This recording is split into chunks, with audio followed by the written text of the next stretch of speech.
चलिए तो friends, motion in straight line में मैं अब आपको पढ़ा रहा हूँ आर्टिकल नंबर 3.7 जो कि है relative velocity.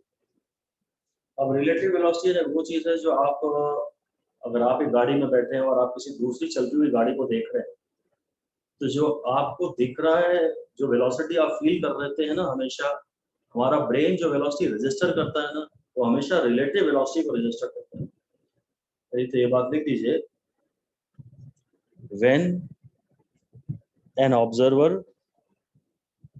in motion,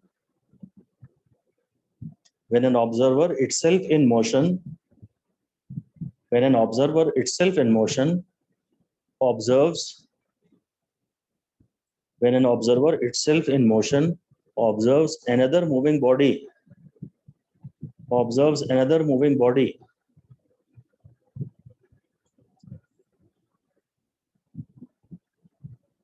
then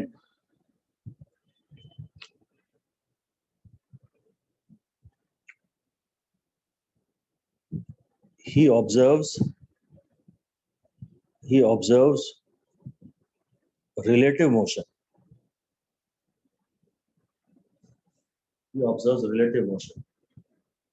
अगली लाइन में लिख दीजिए, हाईलाइट बड़ा बड़ा लिख दीजिए, हालांकि एक स्टार भी नहीं दे रहा शायद मैं इस पे, या एक स्टार दे सकता हूं कि our brain always perceives relative motion.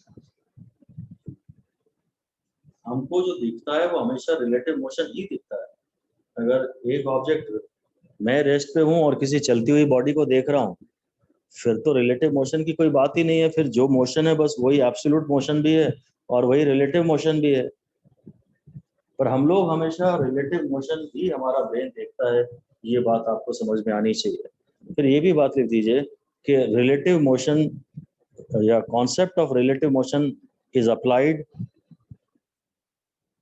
concept of relative motion is applied when two bodies are simultaneously in motion.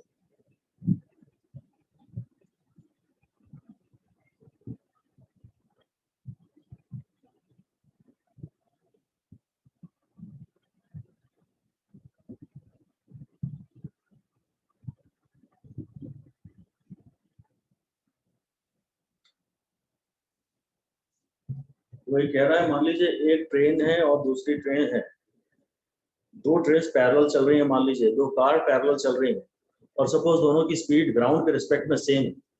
Ground के रिस्पेक्ट में कार ए की स्पीड भी 40 है और ग्राउंड के रिस्पेक्ट में कार बी की स्पीड भी 40 है, तो या तो दोनों यहाँ होंगी, फिर दोनों यहाँ होंगी, फिर दोनों यहाँ होंगी, फिर दोनों यहाँ होंगी। ए में बैठा हुआ आदमी जब बी को देखेगा तो उसको देखेगा कि मेरे तो हमेशा सामने बी का ड्राइवर बना ही हुआ है। ए का ड्राइवर जब बी के ड्राइवर को देखेगा तो वो तो साथ साथ ही हमेशा दिखेगा। तो वो एज का जब बी को देख रहा होगा ना, ए का ड्राइवर जब बी के ड्राइवर को देख रहा होगा ना, तो अपनी पूरी सुध बुध खो चुका होगा। वो जमीन को नहीं देख रहा है। जमीन को देखे तो उसे लगेगा कि यार जमीन पीछे जा रही है, मतलब मैं आगे जा रहा हूँ।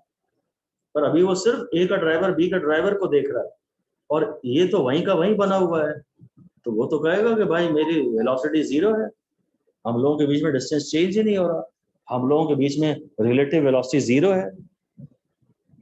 ऐसा डैश करके आप लिख दीजिए, when two bodies travel in same direction, when two bodies travel in same direction with same speed,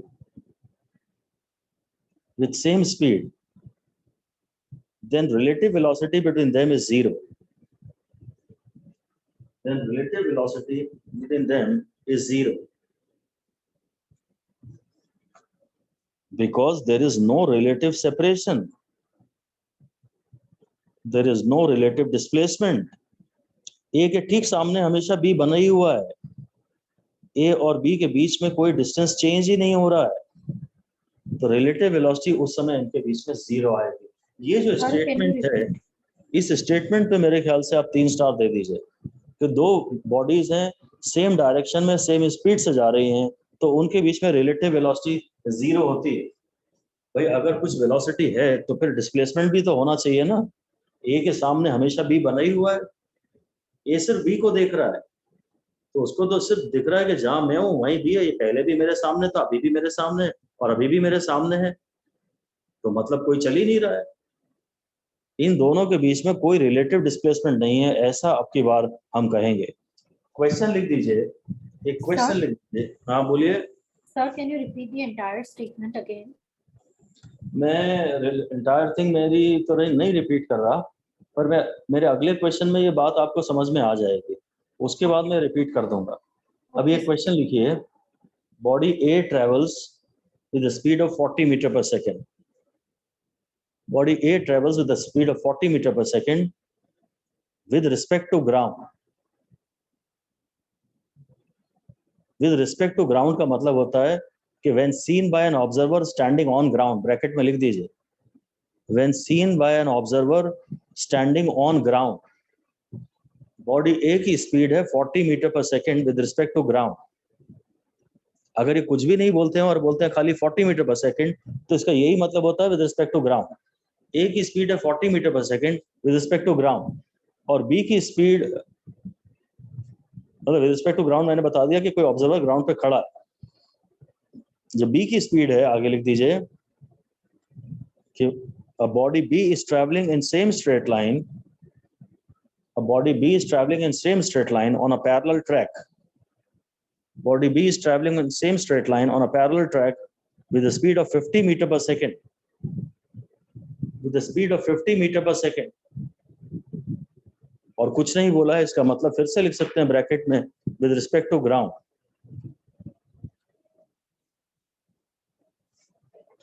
ये है, ए की स्पीड है 40 और बी की स्पीड है, वो बी है, इसकी स्पीड है 50। अब आप इमेजिन कर लीजिए कि आप एक कार से ओवरटेक करने की कोशिश कर रहे हैं, बी आप हो, आप ए को ओवरटेक करने की कोशिश कर रहे हो, तो 40 मीटर पर सेकंड का मतलब होता है कि एक सेकंड में ये 40 मीटर चला। 40 मीटर पर सेकंड का मतलब होता है एक सेकंड में 40 मीटर चला और एक सेकंड में 50 मीटर चला। तो पहले ए और बी साथ में थे और एक सेकंड बाद ए यहाँ होगा और बी यहाँ होगा। पहले ये साथ में थे और एक सेकंड बाद आफ्टर 1 सेकंड ए यहाँ होगा, ए की ये नई पोजीशन है और बी की ये नई पोजीशन, ए की नई पोजीशन है और ये बी की न्यू पोजीशन है। तो ए को तो ये लगेगा कि बी मेरे साथ पहले यहाँ था और अब एक सेकंड बाद ए कहेगा बी मुझसे 10 मीटर आगे है। ये है कहानी। ए अब सिर्फ बी को कहेगा कि बी ने मेरे रिस्पेक्ट में 10 मीटर आगे चला है, तो बी की वेलोसिटी ए के रिस्पेक्ट में तो 10 ही हुई ना खाली। इसने एनसीईआरटी के लाइन में जो बात कही है वो शुरू में यही कही है, हालांकि ये बिल्कुल भी इंपॉर्टेंट नहीं है। कहता है you must be familiar with experience of travelling in a train and being overtaken by another train moving in the same direction. कहता है while that train must be travelling faster than you to be able to pass you. ये train आपको overtake करके आगे गई है, इसका मतलब ये आपसे फास्ट चल रही होगी, तभी तो ये आपसे आगे निकल गई है। इसकी स्पीड 50 है, ये आपसे तेज चल रही है। It does seem slower to you than it would be to someone standing on the ground and watching both the trains. Ground पे जो आदमी खड़ा है वो कहेगा कि भाई मेरे सामने ये थी अभी और एक सेकंड बाद मुझसे 50 मीटर आगे चली गई। एक ऑब्जर्वर यहाँ ग्राउंड पे खड़ा है, एक ऑब्जर्वर यहाँ ग्राउंड पे खड़ा है, तो वो तो कहेगा कि बी की स्पीड है 50 क्योंकि मेरे साथ ही ये था बॉडी बी और एक सेकंड बाद मुझसे 50 मीटर की दूरी पे चली गई। जो ग्राउंड पे खड़ा है वो कहेगा बी की स्पीड है 50 और मैं कहूंगा कि भाई मेरे और इसके बीच में तो डिस्टेंस खाली 10 मीटर बढ़ा है। ये डिस्कशन थोड़ा इनिशियली कठिन है, खैर ज्यादा इंपॉर्टेंट भी नहीं है क्योंकि ये कठिन है, इस पे क्वेश्चन ज्यादा आते नहीं है पेपर में। ए की स्पीड है 40 ग्राउंड के रिस्पेक्ट में, बी की स्पीड है 50 ग्राउंड के रिस्पेक्ट में। ऑब्जर्वर यहाँ ग्राउंड पे अगर कोई आदमी खड़ा है तो वो कहेगा बी की स्पीड है 50 पर ए कहेगा बी की स्पीड है 10 क्योंकि ए ये कहेगा कि पहले हम दोनों साथ थे और एक सेकंड बाद बी मुझसे 10 आगे है। वो ये भूल जाएगा कि मैं भी कुछ चला, वो सिर्फ ये देखेगा कि हम दोनों के बीच में डिस्टेंस पहले 0 था और अब हम दोनों के बीच में डिस्टेंस 10 है। ये कहानी। तो ये लाइन बस एनसीईआरटी में लिखी थी, इसलिए मैंने समझा दी। अब आप इस लाइन को दोबारा ना ही पढ़ें, एनसीईआरटी की इन लाइनों को। शायद यहाँ से काम की बातें शुरू कर रहा है। कहता है consider two objects A and B moving uniformly with average velocities V and V B in one dimension. अब ये जबरदस्ती बड़े बड़े शब्द यूज कर रहा है। अपन तो ये फिर इसने बोला भी है, unless otherwise specified the velocities mentioned in this chapter are measured with reference to the graph. यही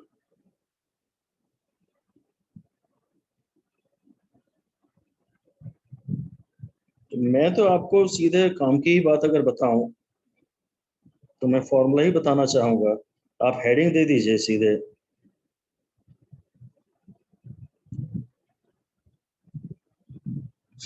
आप लिख दीजिए relative velocity of object A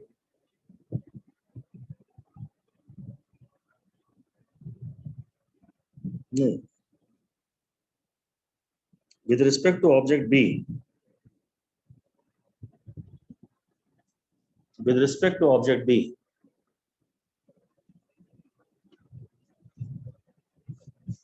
इसको ऐसे पढ़ते हैं VAB, इसको पढ़ते हैं A की velocity with respect to B या relative to B, velocity of A relative to B या velocity of A with respect to B, ऐसे पढ़ते हैं। और इसका फॉर्मूला वो डायरेक्ट दे रहा है VA minus V। Relative velocity का A की वेलोसिटी B के रिस्पेक्ट में है VA माइनस VB। मैंने तो आपको कहा ही था कि भाई इसकी स्पीड 40 है और इसकी स्पीड 50 है, तो इनकी वेलोसिटी तो 50 माइनस 40 10 है ना, माइनस ही करते हैं।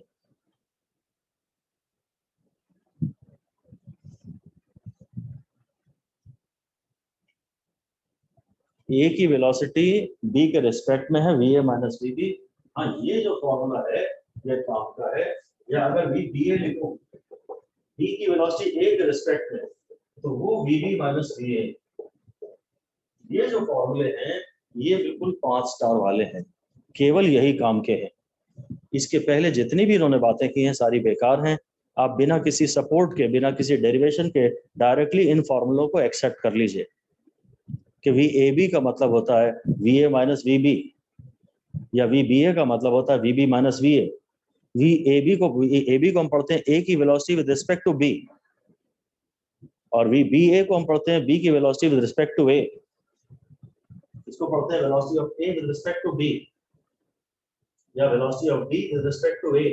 और VBA निकालना हो तो VB माइनस VA और VAB निकालना हो तो VA माइनस VB। बस आपको रिलेटिव वेलोसिटी के नाम पे बस इतना ही मैसेज समझ में आना चाहिए, यही समझ में आना चाहिए।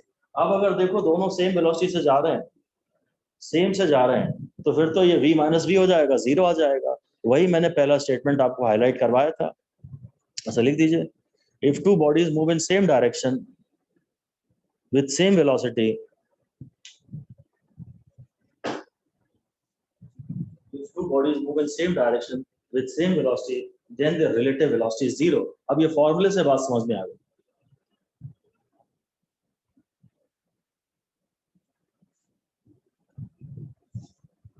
सेम डायरेक्शन में दो बॉडीज जा रही हैं सेम वेलोसिटी से, तो रिलेटिव वेलोसिटी 0 है। ए का ड्राइवर और बी का ड्राइवर पहले यहाँ थे और थोड़ी देर बाद भी आमने सामने है, और ए वाला सिर्फ बी को देख रहा है, बी वाला सिर्फ ए को देख रहा है। वो कहेगा भाई ये तो आगे बढ़ा ही नहीं,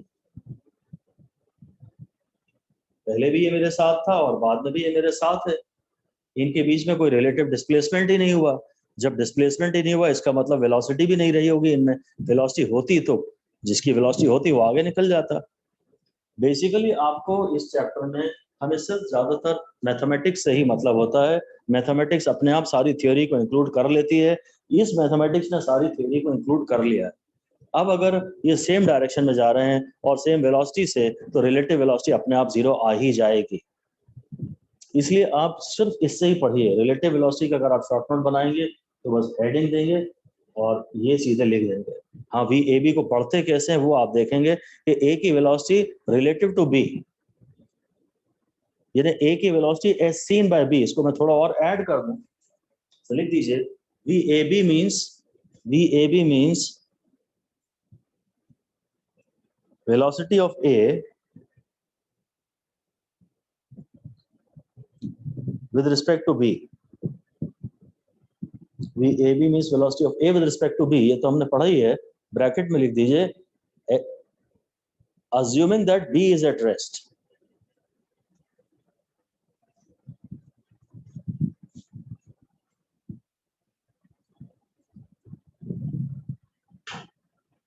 With respect to B का यही मतलब होता है. Excuse me, sir. हाँ. सर रिलेटिव वैल्यू 0 हो दैट नेगेटिव हो सकती है ना? हाँ नेगेटिव हो जाएगी, बिल्कुल सही है. अभी सर जो अपन ने किया था ना, तो उसमें VAB निकालेंगे तो -10 आएगा सर. हाँ हाँ बिल्कुल हो जाएगी, बिल्कुल हो जाएगी. देखो दोनों साथ थे. अब ये ऐसे हैं, मान लो ये A और ये B है. अगर A B को देख रहा है तो वो कहेगा कि B मुझसे आगे निकल गया, तो B में रिलेटिव वेलोसिटी पॉजिटिव थी. अगर B A को देखेगा तो कहेगा भाई ये तो पीछे नेगेटिव जा रहा है, उल्टा जा रहा है, अभी तो हम साथ थे. वो ये नहीं कहेगा कि मैं आगे आया, वो ये कहेगा कि भाई ये तो मेरे साथ होना चाहिए था, थोड़ा पीछे जा रहा है, तो वो कहेगा ये A उल्टा चला गया. ये तो कैलकुलेशन से जो आ जाए हम उसमें दिमाग ज्यादा लगाते ही नहीं. पॉजिटिव आ जाए तो पॉजिटिव, नेगेटिव आ जाए तो नेगेटिव. हम तो भैया केवल फॉर्मूले वाले लोग हैं. VAB का फॉर्मूला होता है VA minus VB. VA minus VB का मतलब VA velocity of A with respect to B. With respect to B का मतलब होता है कि B ये मान रहा है कि मेरी वेलोसिटी 0 है. यही मैं आपको लिखवा रहा था. as if B is at rest, assuming B to be at rest, ऐसा अलग से लिख दीजिए. VAB means the resultant velocity of A. The resultant word use कर दिया आपकी बार मैंने. The resultant velocity of A if B is assumed to be at rest. अगर B को हम रेस्ट पे मान लो,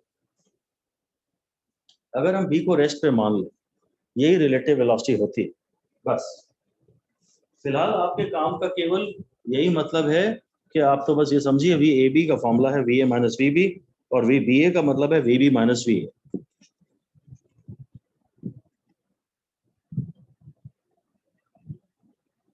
और उसने ये भी लिख दिया कि VAB is equal to minus V.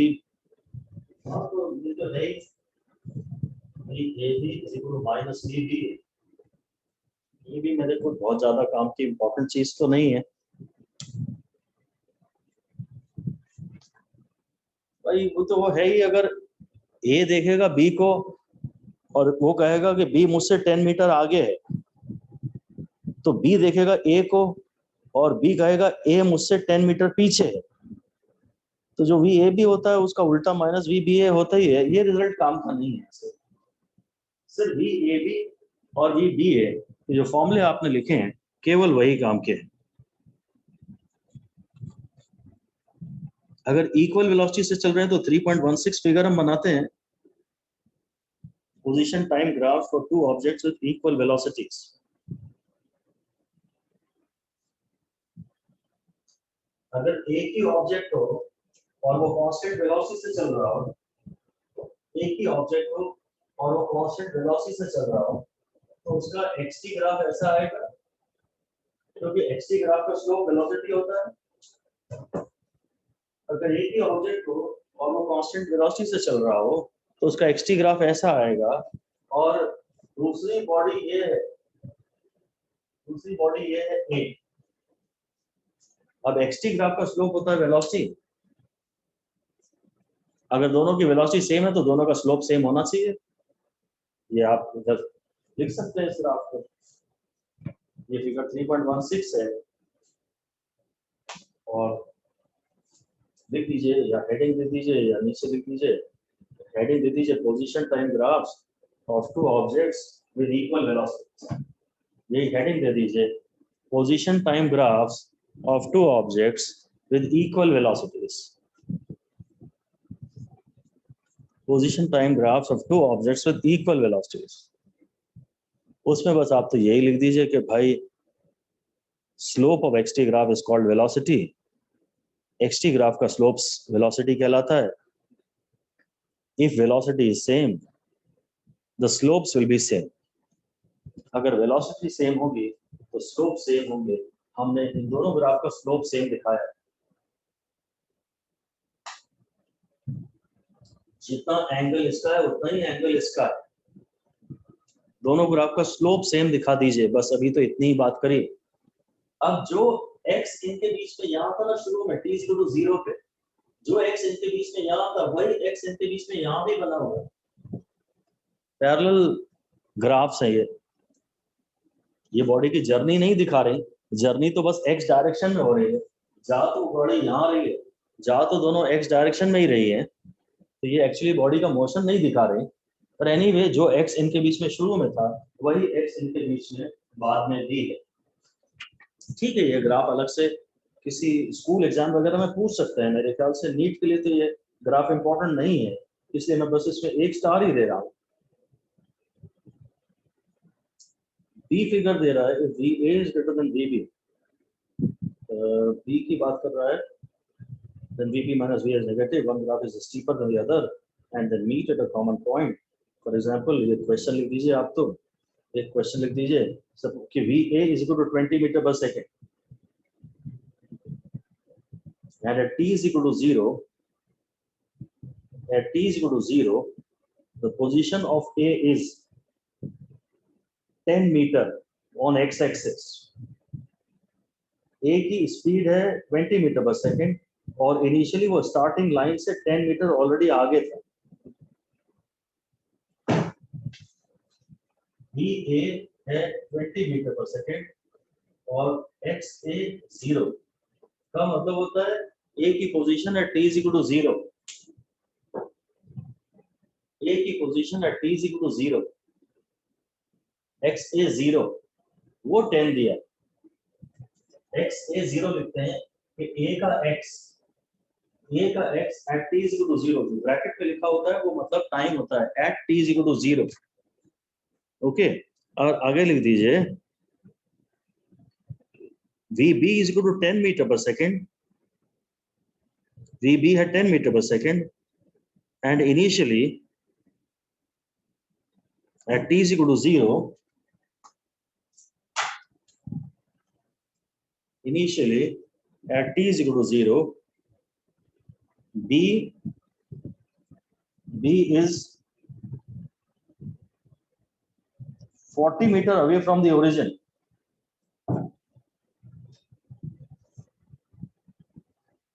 ये A है, ये 10 मीटर है, ये x एक्सिस है. ये चलो ये टाइम एक्सिस ले लेता हूँ और ये x एक्सिस ले लेता हूँ. ये 10 मीटर, ये इनिशियल पोजीशन ऑफ A है, t = 0 और t = 0 पे B के बारे में ये लिखा है. इसकी वेलोसिटी कुछ दी है 20 मीटर पर सेकंड x एक्सिस के अलावा और B ऑलरेडी 40 मीटर पे है. ये x एक्सिस है, ये इनिशियली ऑलरेडी B 40 है जो XB है. अगर मैं यहाँ खड़ा हूँ तो मुझे A यहाँ दिख रहा है और B यहाँ दिख रहा है. B ओरिजिन से ऑलरेडी 40 मीटर दूर है और B ओरिजिन से ऑलरेडी 10 मीटर दूर है और B की स्पीड है 20 मीटर. B की स्पीड है 10 मीटर पर सेकंड खाली. B की स्पीड है 10 मीटर पर सेकंड. तो find the time at which they will meet.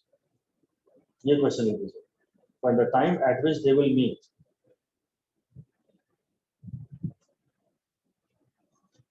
तो मैं इस क्वेश्चन को पहले तो मैथमेटिकली सॉल्व कर लेता हूँ.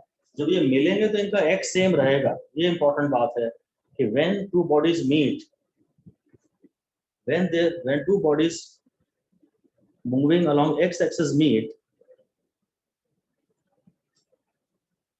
their total x from the origin is same. Their total x from the origin is same. ये इंपॉर्टेंट बात है, 4 स्टार देने लायक. अगर दो बॉडीज मिल रही हैं तो भाई ओरिजिन से उनकी पोजीशन सेम होगी ना. जो आगे था पुलिस पीछे थी, तो फाइनली पुलिस ने चोर को पकड़ लिया, तो ओरिजिन से दोनों की लोकेशन सेम डिस्टेंस पे बताई जाएगी ना। ए की जो फाइनल पोजीशन बताई जाएगी, मतलब ए की जो फाइनल पोजीशन होगी वो होगी 10 प्लस 20, और बी की जो फाइनल पोजीशन होगी वो होगी 40 प्लस 10। ये ऑलरेडी यहाँ पे था 10 पे, और वेलोसिटी अगर 20 है तो ये डिस्टेंस vt होता है ना, तो ये टोटल डिस्टेंस हो जाएगा इनिशियल प्लस टाइम t में जो ट्रेवल किया। इनिशियल है 10 और टाइम t में जो ट्रेवल किया वो vt है, का कांस्टेंट वेलोसिटी का केस है क्योंकि, तो इसका जो फाइनल x है, किसी का भी जो फाइनल x होगा ना वो होगा x इनिशियल प्लस उसका vt। टाइम t के बाद किसी भी पार्टिकल का जो फाइनल पोजीशन होगा वो होगा इनिशियल प्लस उसने टाइम t में जो दूरी तय की। बस ये इक्वेशन हम सॉल्व कर लेंगे। तो इधर t को मैं यहाँ ले आता हूँ, 20t minus 10t is equal to 40 minus 10, तो 10t is equal to 30, तो t is equal to 3, t is equal to 3, ये है काम। 3 सेकंड बाद ये दोनों मिल जाएंगे। ये बात हम कैलकुलेशन से ही केवल समझ पाएंगे, इसको किसी भी थ्योरी से बताए जाने का और कोई तरीका नहीं, किसी भी थ्योरी से बताए जाने का और कोई तरीका नहीं।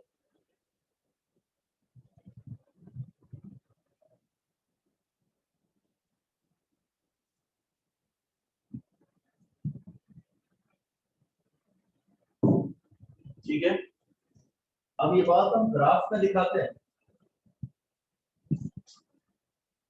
अब ये बात बढ़िया ग्राफ में दिखाई जा रही है, जो फिगर 3.17 में दिखाया गया है। ये xt ग्राफ है। एक बॉडी यहां से शुरू कर रही है जो कि उसका है 10, और अगर यहाँ 10 है तो यहाँ 20 है, यहाँ 30 है और यहाँ 40 है, तो t ये a है। जब उसका vt ग्राफ का स्लोप ज्यादा आएगा क्योंकि a की वेलोसिटी ज्यादा है, a स्टार्ट तो 10 से हो रहा है और उसकी वेलोसिटी ज्यादा है, तो उसके xt ग्राफ का स्लोप ज्यादा आएगा। इधर अगर b की बात करें तो b स्टार्ट तो 40 से हो रहा है, ये स्टार्ट तो 40 से हो रहा है, पर इसका स्लोप इतना ज्यादा नहीं है, इसका स्लोप ऐसा है। भाई b की तो वेलोसिटी कम है, ये बॉडी a है और ये बॉडी b है। a जब स्टार्ट हो रहा है तो वो उसकी इनिशियल पोजीशन ये है और उसकी वेलोसिटी ज्यादा है तो उसका स्लोप ज्यादा है, और b की इनिशियल वेलोसिटी इनिशियल पोजीशन यहाँ से वो स्टार्ट कर रहा है और उसकी वेलोसिटी ज्यादा नहीं है। ये भाई इनके पोजीशन टाइम ग्राफ होंगे, और ये जहाँ ये मिल रहे हैं, जहाँ ये दोनों ग्राफ इंटरसेक्ट कर रहे हैं, वहां ये दोनों का x सेम है, इन दोनों का x सेम है, ये है इन दोनों का x। ये सभी दीजिए the point where the graphs intersect, जिस पॉइंट पे ग्राफ्स इंटरसेक्ट करते हैं उन पॉइंट पे दोनों बॉडीज मिल जाती हैं। सर हाँ सर मैथमेटिकली एक बार फिर से बता देंगे। मैथमेटिकली तो ये है कि इनिशियल पोजीशन टाइम t के बाद ऑब्जेक्ट कहाँ होगा, तो अगर इस शुरू में ये ओरिजिन पे ही होता तो टाइम t के बाद ये कहाँ होता, vt के डिस्टेंस पे। वेलोसिटी का फॉर्मूला होता है डिस्प्लेसमेंट अपॉन टाइम, तो डिस्प्लेसमेंट का फॉर्मूला होता है vt। अगर ये यहीं से स्टार्ट करता तो इसकी पोजीशन होती vt। अब जो इनिशियल पोजीशन है वो vt में और ऐड कर दो, टाइम t के बाद पोजीशन होगी वो x0, xt can be written as x0 plus vt। ये जनरल फॉर्मूला उसने दिया भी है, आगे कहीं आप दोबारा पढ़ेंगे। टाइम t के बाद पोजीशन क्या होगी, इनिशियल पोजीशन प्लस जो उसने टाइम t में डिस्टेंस ट्रेवल किया। यस सर आ गया। बस अब इसकी फाइनल पोजीशन कितनी होगी, किसी भी एक इक्वेशन में जो फाइनल पोजीशन है ना, फाइनल पोजीशन है, मैं इसकी अगर बात करूं तो 10 प्लस 20 इंटू 3 7, या मैं अगर दूसरे की बात करूं तो 40 प्लस 10 इंटू 3 जो होगा 70। ये है इनिशियली ये 40 पे था और ये 10 की स्पीड से चला तो 3 सेकंड में इसने और डिस्टेंस ट्रैवल किया 30, इसकी पोजीशन हो गई ओरिजिन से 70। फाइनली दोनों का x है 70। बस ऐसा ही कुछ है इसमें। अब आप इसको पूरा पढ़ लीजिएगा। मैं 3.18 वाली सिचुएशन का क्वेश्चन दे देता हूँ। एक क्वेश्चन लिख दीजिए आप। देखिए वही वही सब केसेस है। XA initially is equal to 10 and BA is equal to 20। A के बारे में तो सब वही दिया है। XA is equal initially A की पोजीशन है 10 और V की वेलोसिटी है A की 20, वही जो ऊपर वाले सवाल में था। लिख दीजिए for B at t is equal to 0 x is equal to 40, वही जो था।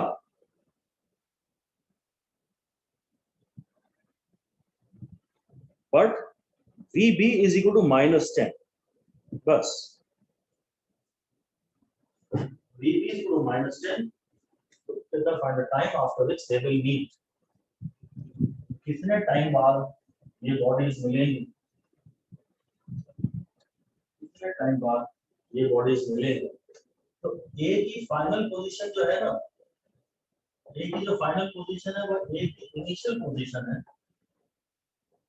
प्लस VAT है, तो ये हो जाएगी शायद 10 प्लस 20t। और B की जो फाइनल पोजीशन है वो है B की इनिशियल पोजीशन, B की initial position plus VB into T। तो B की जो फाइनल पोजीशन है वो है B की इनिशियल पोजीशन 40 माइनस 10t। और फॉर मीटिंग अगर ये बॉडीज मिल रही है XA initial plus XA final should be equal to XB final. बस ये है। इन दोनों को अगर मैं इक्वेट कर दूं तो 10 प्लस 20t 40 माइनस 10t। मेरे हिसाब से ये जो मैं डिस्कशन है ना तो स्कूल एग्जाम के लिए इम्पोर्टेंट है और ना नीट के लिए इम्पोर्टेंट है। मतलब मैंने इस बेहाफ पे मैं कह रहा हूँ क्योंकि मैंने क्वेश्चन कभी आते हुए देखे नहीं, और इसलिए इनके इम्पोर्टेंट ना होने का एकमात्र कारण है कि ये थोड़े टफ। इधर t में यहाँ ले आता हूँ तो 20t plus 10t is equal to 40 minus 10, 30t is equal to 30, तो t is equal to 1 second आ गया, बात खत्म। New position is equal to original plus VT, क्योंकि कांस्टेंट वेलोसिटी से बॉडी चल रही है।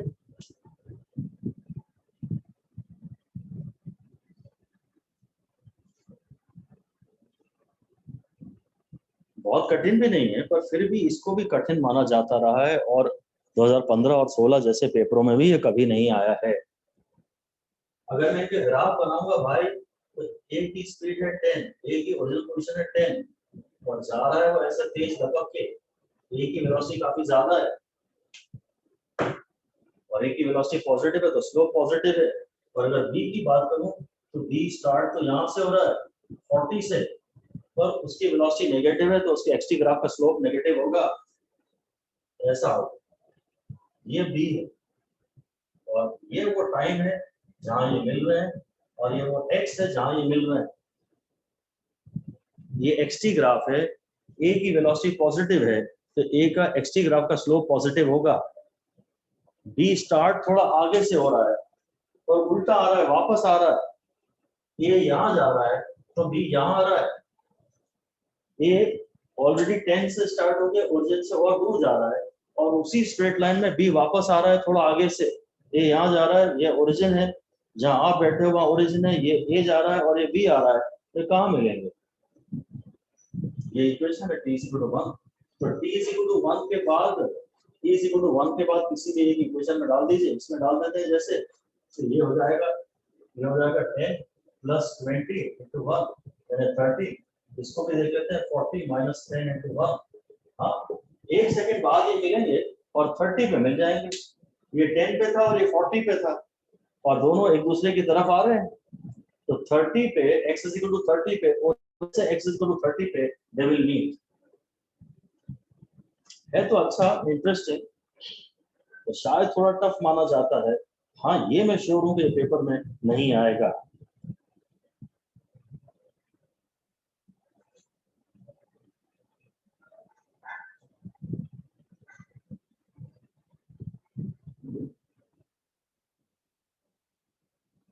पोजीशन टाइम ग्राफ इसके भी हमने बना लिए।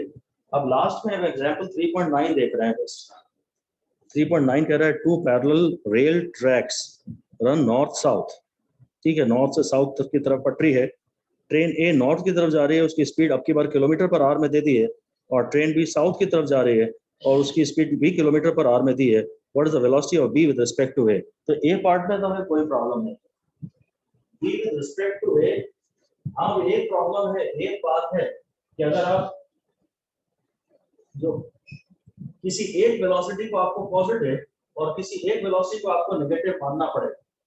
हम ये मान लेते हैं, मेरा तो ये तरीका है, लिख दीजिए, एक काम की बात हम यहाँ सीख रहे हैं कि direction of first mentioned vector, direction of first mentioned vector in the numerical, जिस वेक्टर की बात सवाल में सबसे पहले की गई है, direction of first mentioned vector in the numerical should be considered as positive. Numerical में जिस वेक्टर की बात पहले की गई है उसकी वेलोसिटी को पॉजिटिव मानना चाहिए। And the direction of the other vector, the direction of the vector in opposite direction, where any vector in opposite direction should be taken as with negative sign. तो यहां मैं अज्यूम कर रहा हूं कि नॉर्थ की तरफ जाने वाली गाड़ियों को मैं पॉजिटिव कहूंगा, तो VA is +54 kilometre per our. जो गाड़ी नॉर्थ की तरफ जा रही है उसकी वेलोसिटी को मैं पॉजिटिव कहूंगा, VA is +54 kilometre per our. और बी की स्पीड ऑफ साउथ की तरफ है तो VB को मैं लिखूंगा -90 किलोमीटर पर आवर। ए की स्पीड है +54 kmph और बी की वेलोसिटी है -90 kmph। अगर मैं वेलोसिटी की बात कर रहा हूं तो स्पीड तो स्केलर होता है, वेलोसिटी वेक्टर होता है। तो बी विद रिस्पेक्ट टू ए, अगर आपको VBA निकालना है तो यह है VB माइनस VA। VB है -90, VB है -90 और VA है 54, सो -144 kmph इसका आंसर हो गया। फाइनल आंसर नेगेटिव साइन के साथ आ रहा है, मतलब फाइनल जो आंसर है आपका, ये आपने नॉर्थ की तरफ डायरेक्शन पॉजिटिव मानी थी, साउथ की तरफ आपने वेलोसिटी नेगेटिव मानी थी, आंसर नेगेटिव आ रहा है, मतलब टुवर्ड्स, इसको हम बोल सकते हैं VBA is 144 kmph towards south। अगर आप डायरेक्शन बोल के बता रहे हैं तो फिर आपको प्लस माइनस साइन लगाने की जरूरत नहीं है। VBA का मतलब होता है VB माइनस VA। वेलोसिटी एक वेक्टर क्वांटिटी है, आपको उसको प्रॉपर साइन के साथ लेना ही चाहिए। अगर आप A की वेलोसिटी पॉजिटिव ले रहे हैं तो B की वेलोसिटी को आपको नेगेटिव लेना ही चाहिए। फाइनल आंसर भी नेगेटिव साइन के साथ आ रहा है, मतलब ये आंसर उस डायरेक्शन में वेलोसिटी इंडिकेट कर रहा है जिस डायरेक्शन को आपने नेगेटिव माना था। सो 144 kilometre per hour toward south इसका आंसर होना चाहिए ए पार्ट का। बी कहता है velocity of ground with respect to B, ground की velocity with respect to B, तो velocity of ground with respect to B is velocity of ground minus velocity of B. Ground की velocity तो है 0 और B की velocity है -90, इसका answer आना चाहिए +90। VGB का मतलब है velocity of ground with respect to B. भाई ग्राउंड की वेलोसिटी तो 0 है और बी की -90 है, तो यदि बी ना सिर्फ ग्राउंड को देखे, बड़ा अच्छा सवाल है, बड़ा बढ़िया सवाल है, बी खुद को नहीं देख रहा, आदमी को कभी खुद से मतलब ही नहीं होता, वो ग्राउंड को देख रहा है। तो अगर वो बी इधर नेगेटिव जा रहा है ना, बी तो यहाँ जा रहा है शायद, तो ये नहीं कहेगा कि मैं साउथ की तरफ जा रहा हूँ, वो ये नहीं कहेगा मैं साउथ की तरफ जाऊंगा, वो कहेगा ग्राउंड जो है वो नॉर्थ की तरफ जा रहा है। आप जब जमीन को देखोगे तो आपको ऐसा ही तो लगेगा कि जमीन आपके चलने की उल्टी डायरेक्शन में जा रही है। आप खुद की तरफ पे तो अभी अपना अभी का ध्यान देते ही नहीं हो, आपको हमेशा पड़ोसी से मतलब होता है। तो वो ये नहीं कह रहा कि बी ये नहीं कह रहा कि मैं साउथ की तरफ जा रहा हूँ, वो कहेगा मैं तो रेस्ट पे ही हूँ, मैं तो यही हूँ, सब यही है मेरा, तो मैं तो चल ही नहीं रहा। अब उसका सारा ध्यान सिर्फ ग्राउंड पे है, वो कहेगा ग्राउंड पीछे जा रहा है भाई, ग्राउंड पॉजिटिव डायरेक्शन में जा रहा है। यही चीजें थोड़ी कॉम्प्रिहेंड करने में टफ होती है और इसीलिए इन्हें कभी कोई टच नहीं करता। हाँ, इसे मीटर पर सेकंड में आंसर्स दिए गए हैं, सारी जो बातें की जा रही हैं सवाल में, आप इसे किलोमीटर पर आवर को मीटर पर सेकंड में कन्वर्ट करिए। जो जो 90 जो 54 है, किलोमीटर को लिखिए 1000 और 1 आवर को लिखिए 3600, तो ये हो जाएगा 54 into 5/18। अब ये मीटर पर सेकंड में आ जाएगा। 18 3 are 54, 5 3 are 15, हो गया 50 मीटर पर सेकंड। और जो 90 है वो हो गया 90 into 5/18, 18 5 are 90, 5 5 are 25 मीटर पर सेकंड। किलोमीटर पर आवर को कायदे से ऑप्शंस पे डिपेंड करता है। अगर सारे ऑप्शन मीटर पर सेकंड में है तो आप भी अपना आंसर पहले kmph की जगह मीटर पर सेकंड में ले आइए। पर अगर सारे आंसर kmph में ही दिए होते तो आपको इस कन्वर्जन की जरूरत नहीं थी। सारे आंसर kmph में दिए होते तो आपको इस कन्वर्जन की जरूरत नहीं थी।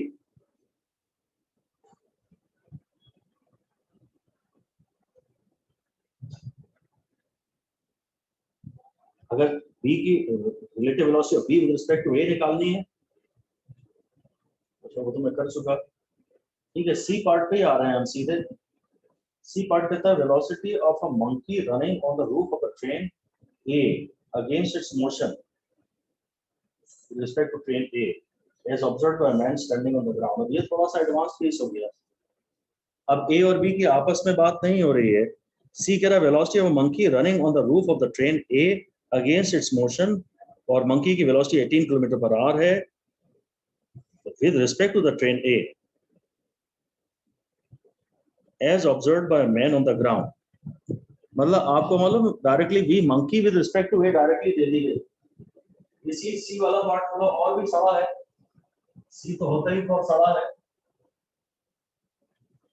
उसने सवाल में आपको मंकी की velocity with respect to ground नहीं दी, उसने velocity of monkey with respect to A दी, और विद रिस्पेक्ट टू ए वो उल्टी डायरेक्शन में जा रहा है -18 किलोमीटर पर आवर, यानी इनटू 5/18 से मल्टीप्लाई कर दूंगा तो हो जाएगा -5 मीटर पर सेकंड। कह रहा है velocity of a monkey running on the roof of the train A against its motion with the velocity against its motion A north की तरफ जा रही थी, तो मंकी की जो रिजल्टेंट वेलोसिटी जो मुझे दिख रही है वो साउथ की तरफ दिख रही है, इसलिए मैंने इस वेलोसिटी को माइनस साइन के साथ लिया है।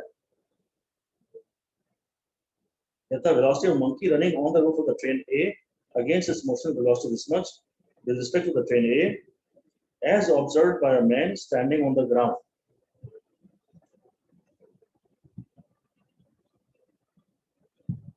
Vm minus Va is equal to -5। तो मंकी की वेलोसिटी निकालनी है और A की वेलोसिटी शायद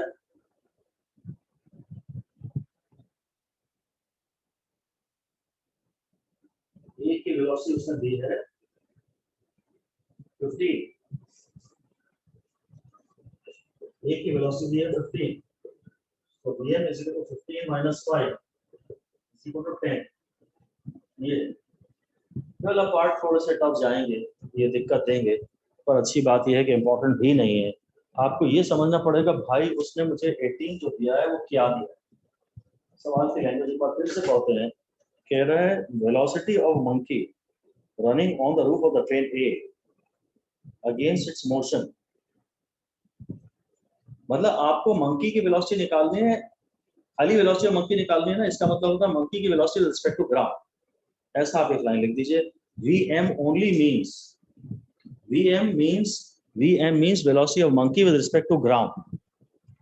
आपको मंकी की वेलोसिटी निकालनी है, इसका मतलब विद रिस्पेक्ट टू ग्राउंड निकालनी है, जबकि उसने मंकी की वेलोसिटी मुझे A के रिस्पेक्ट में दी है ऑलरेडी, मुझे इसकी वेलोसिटी ऑलरेडी दी है, और मंकी की वेलोसिटी A के रिस्पेक्ट में नेगेटिव है, तो A जब पॉजिटिव डायरेक्शन में जा रहा है तो Vma नेगेटिव है, और Vma का मतलब होता है Vm माइनस Va।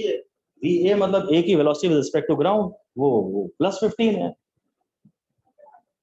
तो ठीक है, मेरी तरफ से ये डिस्कशन समाप्त होते हैं, ये चैप्टर 20 समाप्त होता है।